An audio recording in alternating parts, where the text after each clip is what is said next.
যারা বেশি বাড়াবাড়ি করেন কোথায় যাবেন সেটা বুঝে নিয়েন। সামনের 1 মাস থেকে কিনা দেখো। জি, আমি তো বাড়িতে ঘুমাইতে পারতেছি না আপা। খারাপ করতেছে, যৌথ বাহিনী অভিযান করতেছে আপা, এই অবস্থা। গতকালকে রাতে তো আপনার পার্টি অফিস থেকে 6 জনকে গ্রেপ্তার করছে, মানে গোপালগঞ্জের পার্টি অফিস থেকে আপা।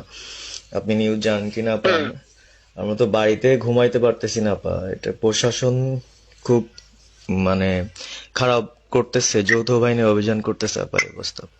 হ্যাঁ, ওখানে তো একজন শিবির আর একজন হলো ছাত্র দল, তাদেরকে বসাইছে এখন গোপালগঞ্জে।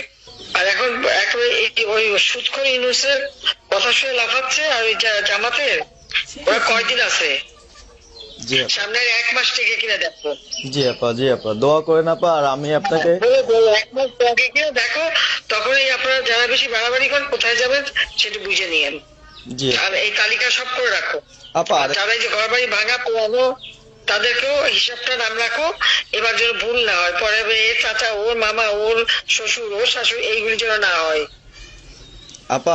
এবার গুইনে গুইনে গুইনে গুইনে হিসাব নেওয়া হবে। জি আপা। আমি গত 2001 কিচ্ছু বলিনি। আমি 2009 সরকার এসেও আমি সব কাউকে কিছু বলিনি। আমি দেশের উন্নয়ন করছি।